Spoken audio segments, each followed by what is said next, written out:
Marin's quarters looked like a Gothic cathedral had collided with a war room and decided to stay. Black fabric draped from ceiling corners in deliberate swoops. Not messy. Artfully arranged, creating shadows that made the space feel larger and more intimate simultaneously. Candles covered every flat surface. Dozens of them. Different heights. Different colors ranging from pure white to deep crimson. The fire hazard was obvious and clearly intentional. Weapons displayed on walls like sculpture. A collection of daggers arranged in geometric patterns. A short sword mounted above her desk. Practice blades crossed over her bed like a macabre headboard. Each piece positioned with the same aesthetic precision as her ink marks. The scent was incense and old leather and something floral I couldn't identify. Heavy. Rich. The kind of smell that clung to clothing and announced you'd been somewhere specific. I stood in the doorway, taking it all in, trying to reconcile this theatrical darkness with the sharp, practical woman I'd been training with. Marin sprawled across her bed with languid ownership, already comfortable. Chairman Whiskers occupied her lap again, purring loud enough to hear from across the room. Come in before you let out all the ambiance, sweet thing. She gestured to cushions scattered around a low table. Close the door. We're celebrating successful theft. Jessa perched on the edge of a chair, nervous. Her posture screaming readiness to flee at the first sign of trouble. She clutched a book against her chest. One of the texts we'd stolen from the restricted archive. I closed the door, moved to sit on cushions that were surprisingly comfortable. The candles cast dancing shadows across black fabric, made everything feel secret, conspiratorial. Marin produced a wine bottle from somewhere beneath her bed. Dark glass, expensive looking. She held it up with obvious satisfaction. Instructor's private reserve. Her grin was sharp, wicked. Stolen from Master Corwin's quarters while she was teaching evening classes. Chairman Whiskers provided excellent distraction by knocking over an entire shelf of theory texts. She scratched behind the cat's ears. Good boy, such a helpful criminal. She poured wine into 3 mismatched cups with theatrical flair. Passed them around. Jessa took hers with trembling hands. We're going to get in so much trouble. If they find out we stole restricted texts and wine from an instructor's personal quarters, they won't find out. Marin sipped her wine.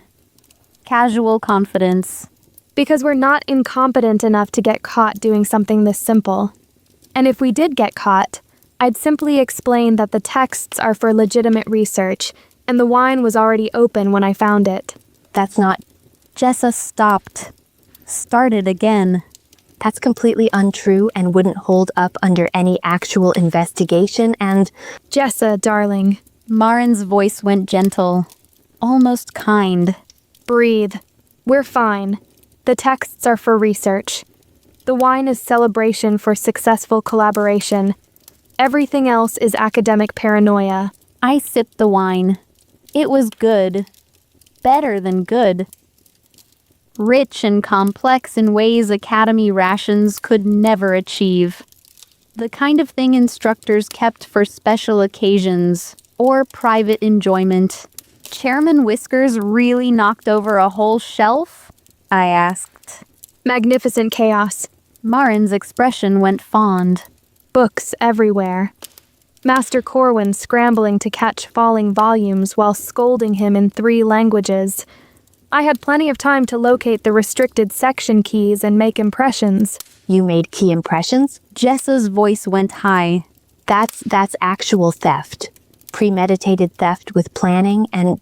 Research facilitation. Marin corrected. Very different. She pulled the stolen text onto her lap, opened it to a marked page. This one discusses historical synthesis attempts, pre-collapse applications. Most failed catastrophically, but a few succeeded. The documentation is fascinating.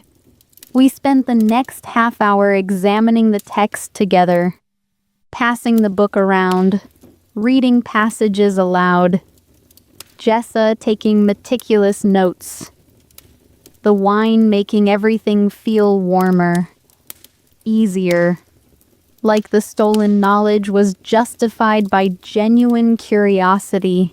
Somewhere in that discussion, the conversation shifted. So, Marin refilled our cups with casual precision. speaking of catastrophic failures and occasional successes, She looked at Jessa with obvious amusement.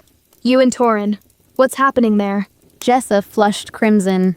It's not like that. Oh, please. Marin's tone was dry, knowing. You've been in his rotation for 6 months. You light up like festival candles when he enters rooms. He saves seats for you at meals. You have matching practice schedules that definitely weren't assigned by administration.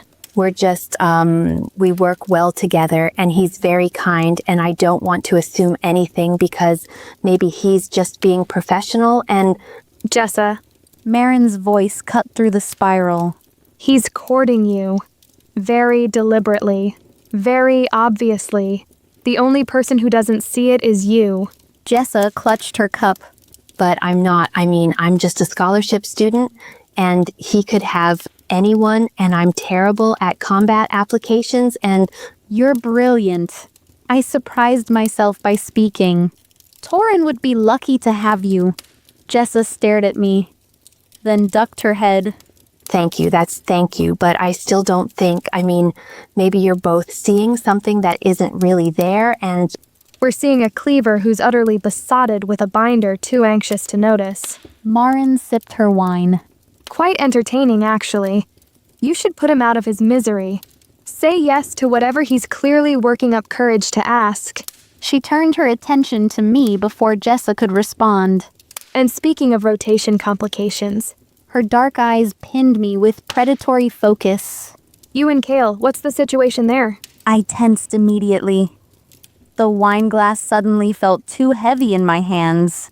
Marin continued before I could deflect. I've been in his rotation for 2 years. I know precisely how he transfers. That pull and release technique he's perfected. I know how intoxicating resonance with him feels. Her tone was observational, clinical, no jealousy, just stating facts. And I've observed how he looks at you. Different from how he looks at me, incidentally. So I'm asking directly, what's happening? maybe we shouldn't, Jessa's voice was anxious. I mean, that's private. We shouldn't pry into, I'm not prying. Marin's voice stayed level. I'm gathering information. Because Kale's my friend. Well, something more than just a friend. And you're becoming my friend. And I'd rather identify potential drama now before it explodes into something tedious later. The directness was brutal, efficient, so completely Marin that I almost laughed. Instead, I found myself answering honestly. I don't know. The words came reluctant, dragged out by wine and exhaustion and the strange safety of Marin's theatrical darkness. I have someone. Dane.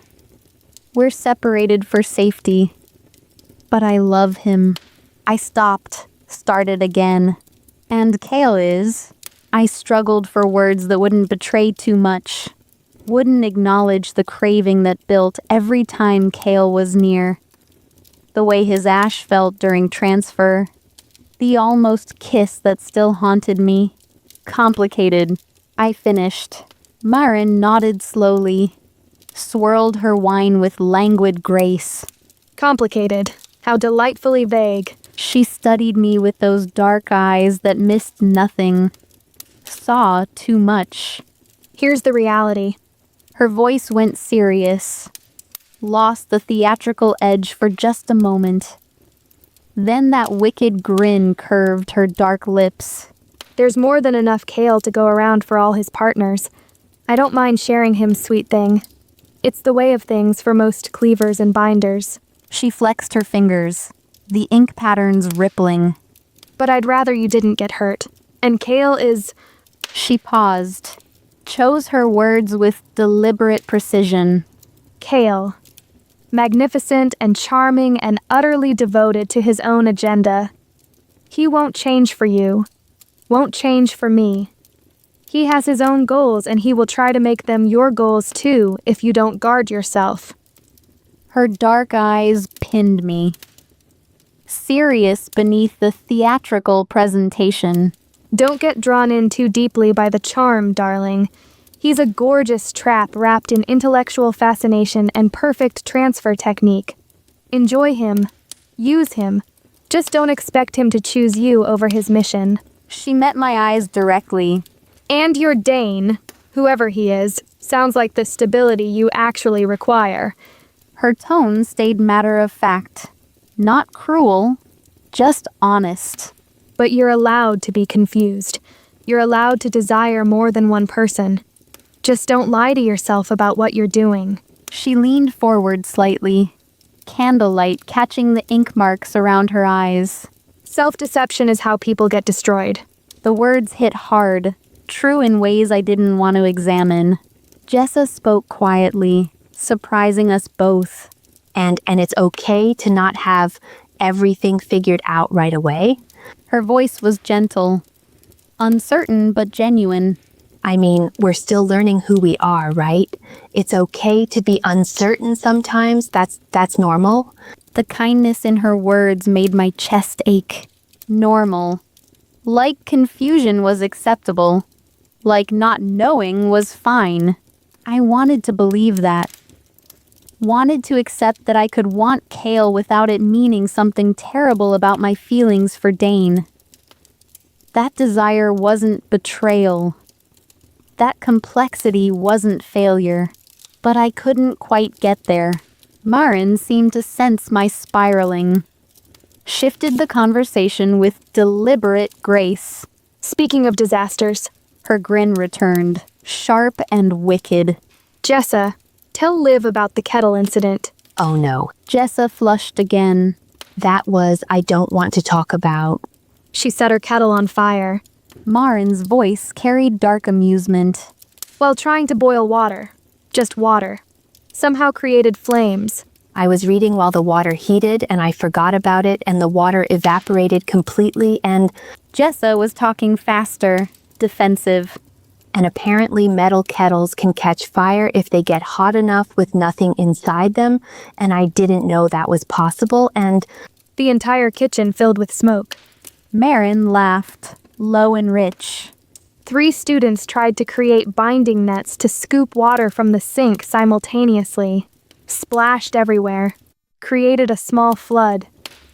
Jessa standing in the middle holding a book and apologizing to everyone while her kettle burned merrily on the stove. Despite everything, I smiled. The image was too perfect. Too completely Jessa. I felt terrible. Jessa said. Everyone had to evacuate and the kitchen was closed for cleaning, and I had to write an incident report explaining how I managed to set water on fire, which is technically impossible, but... You achieved the impossible through sheer commitment to reading. Marin raised her glass. Impressive in its own way. The conversation shifted to lighter topics after that. Marin's ongoing feud with a legacy cleaver she was systematically humiliating through superior combat scores. Jessa's discovery of an obscure binding theorem that might have applications to amplification techniques. Chairman Whisker's reign of terror over the Academy's mouse population. But I sat with Marin's words long after, turning them over, examining them from different angles. Self-deception is how people get destroyed. You're allowed to desire more than one person. Just don't lie to yourself about what you're doing. The wine made everything feel distant, softer. But the truth underneath stayed sharp. I wanted Kale. Wanted his transfer. Wanted the way he looked at me like I was fascinating instead of just competent. Wanted the easy conversation and intellectual sparring and the feeling that breathing was simpler when he was near. And I loved Dane. Missed him with physical ache. Wanted to go back to the partnership we'd built. The transcendent synthesis. The perfect balance. Both truths existed simultaneously. Contradictory and real. I didn't know what to do with that. Eventually, the wine ran out. The candles burned lower. Jessa started yawning between sentences. Out, Marin said with theatrical firmness. both of you. I require solitude and Chairman Whiskers requires his evening hunting expedition. We gathered our things, the stolen texts, our cups. Evidence of minor crimes committed for research purposes. At the door, Marin caught my arm. Her grip gentle but firm. Liv, Her voice was quiet, serious. whatever you decide about Kale and your Dane, decide. Don't drift. Don't rationalize. Actually choose. She met my eyes. Because indecision destroys people as surely as bad decisions. At least bad choices can be corrected. Drift just dissolves you slowly. I nodded, couldn't trust my voice. She released me, smiled. Good talk, sweet thing. Same time next week? Same time next week? I agreed. Jessa and I walked back to our building together. The night air cold after Marin's warm, candle-lit cave. The academy grounds quiet. Students already in their rooms, or still at evening training. She's right, you know. Jessa pushed her glasses up. About deciding, I'm terrible at making decisions myself. I overthink everything and analyze until I'm paralyzed, but she's right that drifting is worse than choosing wrong. I know, I said. And I did know. That was the problem. We reached the residential building, said goodnight, went to our separate rooms. I sat at my desk, pulled out paper and pen, started the letter I wrote to Dane every few days. I've met 2 binders here. Real friends, I think. It's strange after everything with Seraphina's cadre. Strange and good. I paused, pen hovering over paper. What else to say? How to describe Marin's theatrical darkness and brutal honesty? Jessa's anxious brilliance and genuine sweetness? The way having friends felt simultaneously comfortable and terrifying. How to explain that I was learning things here? Growing in ways I hadn't expected?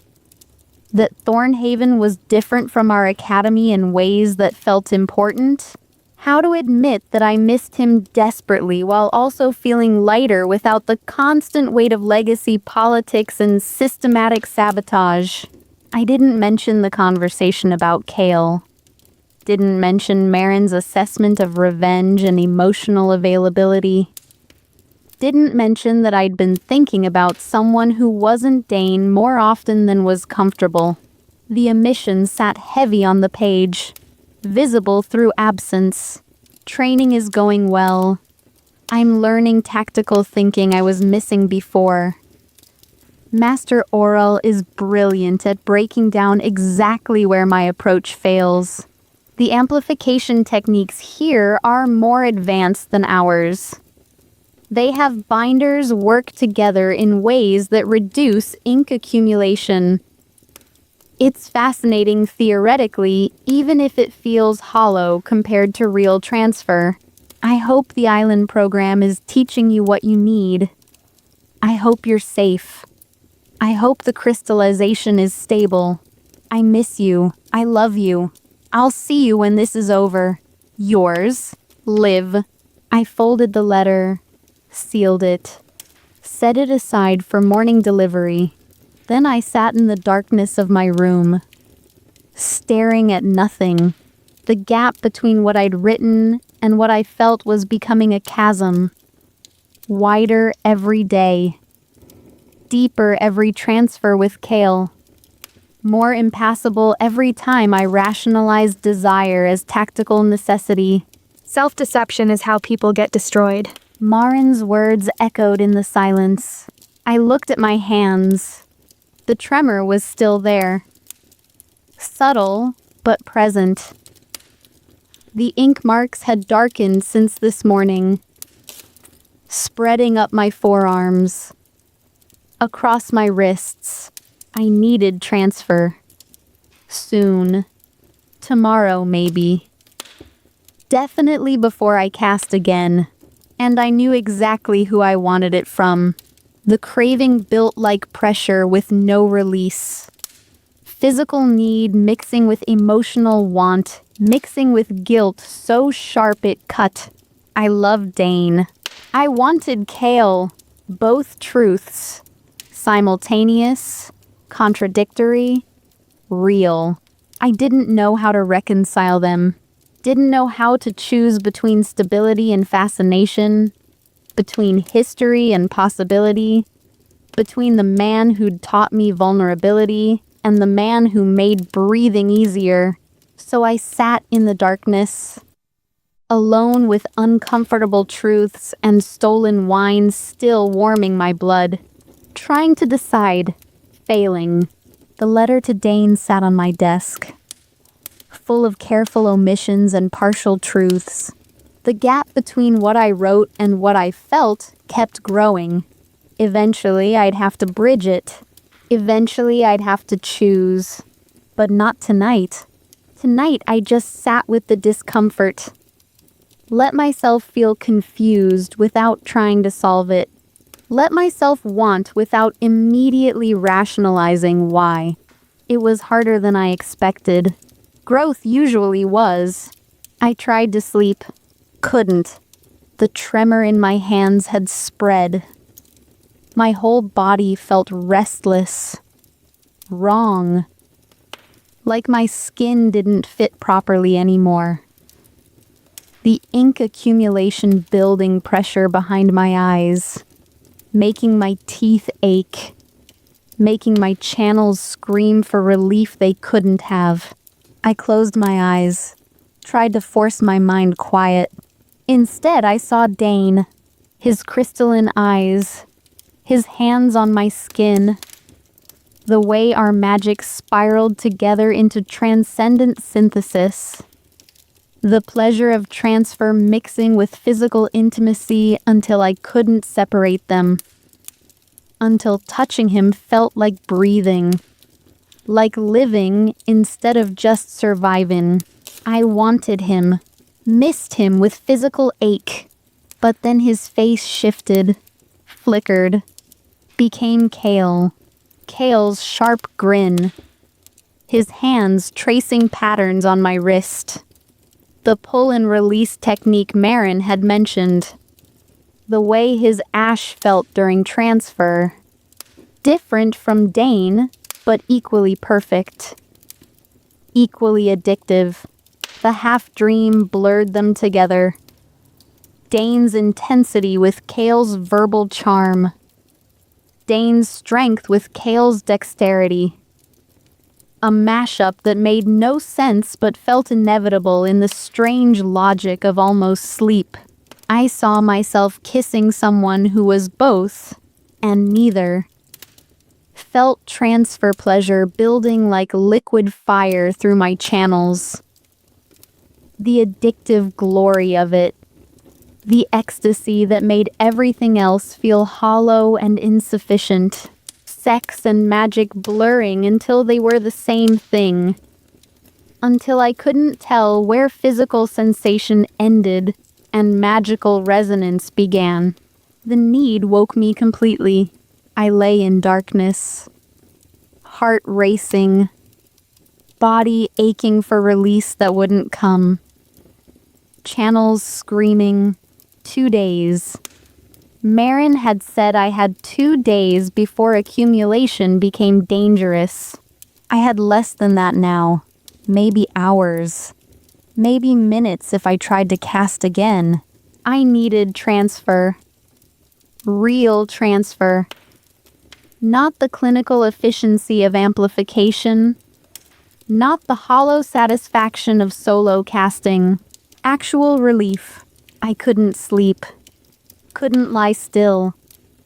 Couldn't stop thinking about pleasure I shouldn't crave and people I shouldn't want. So I got up, put on my robe over sleeping clothes, left my room. The academy grounds were quiet at night. Most students asleep or in their quarters. A few night owls still studying in common rooms. Guards patrolling perimeters with bored efficiency. I walked without destination. Just moved. Let the cool night air wash over fevered skin. Let my feet carry me through familiar paths. The central watchtower rose ahead. 4 stories of stone and glass. Observation platforms at each level. Stairs spiraling up the interior. The architectural centerpiece of the academy designed to let sentries spot threats approaching from any direction. Moonlight painted everything silver and shadow.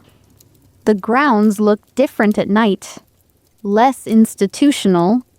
More like the ancient fortress this place had been before becoming a school. I climbed the external stairs. Stone steps worn smooth by decades of boots.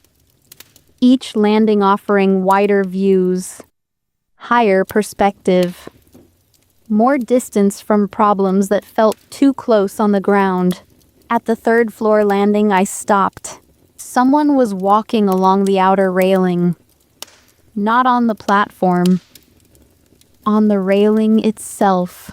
3 inches of stone separating them from a 40-foot drop to the courtyard below. Kale. Of course it was Kale. He moved with casual grace. Arms spread slightly for balance. Walking the narrow stone like it was a wide path instead of certain death if he slipped. Moonlight caught his profile. Made him look carved from silver instead of flesh. He turned, saw me watching, grinned. Liv, fancy meeting you here. His voice carried that same easy charm. Like we were meeting in a hallway instead of him risking his neck for entertainment. Can't sleep either? Join me. The view's exquisite from up here. He gestured to the railing he was standing on. Get down. My voice came out sharper than intended. Fear making it harsh. That's not safe. Safe is boring. He took another step. Perfectly balanced. Besides, I won't fall. My dexterity is far too finely tuned for something this simple. Kale. Tell you what. He shifted his weight. Did a casual half spin on one foot that made my heart stop. If I fall, you catch me with a binding net. Your reflexes are good enough. Probably. His grin widened. And if you don't catch me, well, that's on you, yeah? That's not... You can't just... He took a running step forward. Stumbled. My hands moved before my brain caught up. Black oil seeping from fingertips. Rainbow threads forming. He caught himself. Easy. Graceful. Never actually in danger. Laughed at my expression. See? Told you I wouldn't fall. He hopped down from the railing to the platform proper. Landed next to me with feline precision. Though your protective instincts are lovely, very flattering. I wanted to hit him. Wanted to yell about stupid risks and unnecessary danger and how my heart was still hammering from watching him almost plummet to his death. But he was standing too close now. Close enough that I could see the amusement in his eyes. The way moonlight made his features sharper, more defined. Close enough that I could feel the pull, the need. You're an idiot, I managed. Frequently. He didn't move away. But a charming idiot. That counts for something. His eyes dropped to my hands. Still trembling. still marked with ink that had darkened since this afternoon. You need transfer. Not a question. Just observation delivered with sudden seriousness. Soon. Those marks are spreading. I know. My throat was tight. The rotation assignments haven't corrected themselves yet. He said it carefully, watching my face. Agnes is being stubborn about the paperwork, so you don't have me officially. Silence stretched between us. I should leave. Should go back to my room. Should wait for official rotation or medical intervention or anything except standing here with someone who made my channels sing just by proximity. But I couldn't make myself move. I could transfer with you anyway. Kale's voice had gone quieter, gentler. Unofficial, just to bring your levels down. No one would know. The offer hung in the air. I knew I should refuse. Knew this was dangerous. Knew wanting this was complicated and messy and potentially catastrophic. But my channels were screaming. My body was shaking.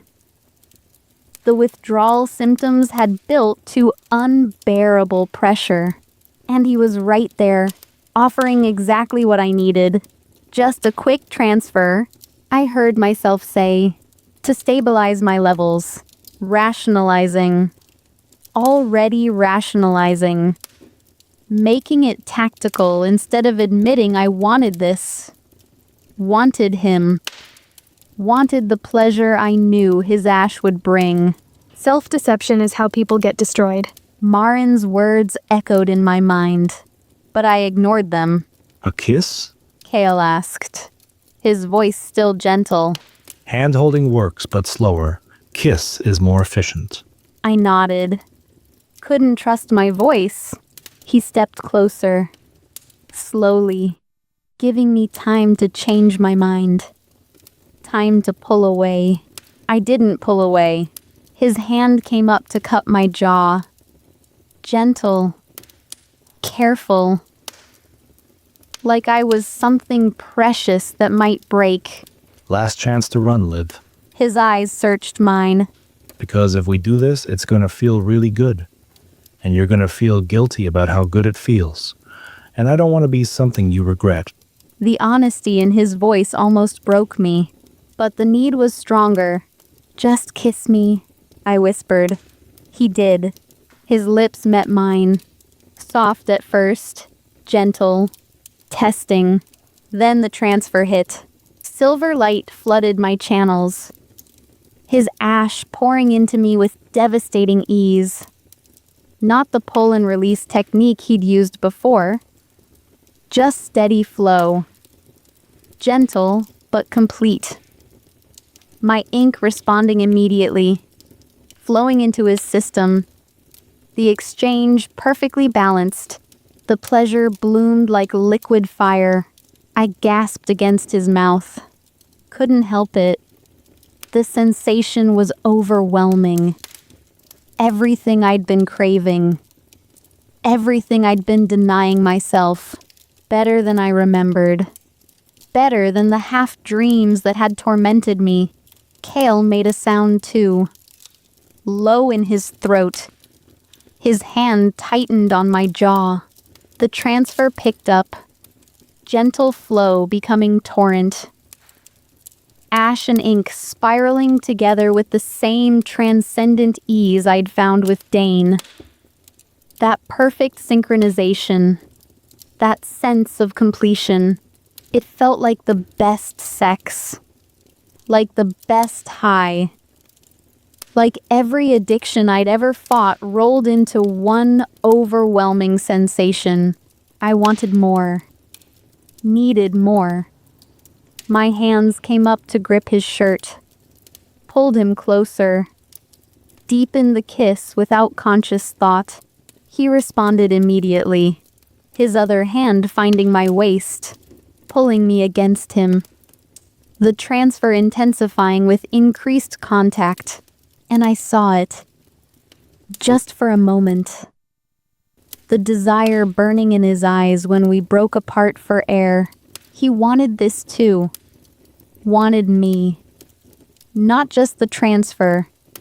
Not just the tactical advantage. Actually wanted. The realization crashed through the pleasure like cold water. This wasn't just transfer. Wasn't just tactical necessity. Wasn't just relieving dangerous accumulation. This was desire. Mutual, complicated, real. And I couldn't handle that truth. I pulled away, stumbled back, breaking contact. The withdrawal was immediate. Physical loss that made me want to cry. But I forced myself to stay back, to not reach for him again. I should... The words came out wrong, broken. I need to... Thank you for the transfer. It was... I'm stable now. I should go. Rationalization flooding back. Making it about necessity instead of want. About tactics instead of desire. Self-deception wrapping around me like familiar armor. Kale's expression shifted. Understanding replacing desire. Something almost like sadness beneath the usual charm. Right. His voice was carefully neutral. Just stabilizing your levels. Tactical necessity. He didn't believe me. I could see that clearly. But he let me have the lie anyway. Anytime you need transfer. He said quietly. I'm here. Official rotation or not. I nodded. Couldn't look at him. Couldn't face the desire I'd seen in his eyes or the guilt churning in my gut. I turned, walked away, forcing myself not to run, even though every instinct screamed to flee. Behind me, I heard him climb back onto the railing. Heard his quiet laugh. The sound of someone who understood exactly what just happened and found it both amusing and sad. I made it back to my room, closed the door, leaned against it. My hands were steady now. The tremor gone. The ink marks had faded slightly, lightened from dangerous black to manageable gray. The transfer had worked perfectly. And I hated myself for how much I'd wanted it, for how good it had felt, for the soft moan that had escaped my lips, for the way I'd pulled him closer instead of maintaining professional distance, for wanting more even now, for feeling like I'd betrayed Dane even though transfer was allowed. Expected. Part of the system. But it hadn't felt like system compliance. Hadn't felt like tactical necessity. It had felt like desire. Like want. Like something I chose because I wanted it, and not because I needed it. And I couldn't admit that. Couldn't face that truth without my carefully constructed rationalizations crumbling entirely. So I told myself it was just the addiction. Just the withdrawal. Just my body needing relief from dangerous accumulation. Just tactical necessity dressed up as something more complicated. The lie settled over me like a familiar blanket. Uncomfortable but safe. I climbed into bed, closed my eyes. This time, sleep came easier. The physical needs satisfied even if the emotional confusion remained. I dreamed of transfers that blurred together. Of Dane and Kale and the space between want and need that I couldn't navigate. Of choices I'd eventually have to make. But not tonight. Tonight I just let the lies comfort me. Because the truth was too complicated to face alone in the darkness.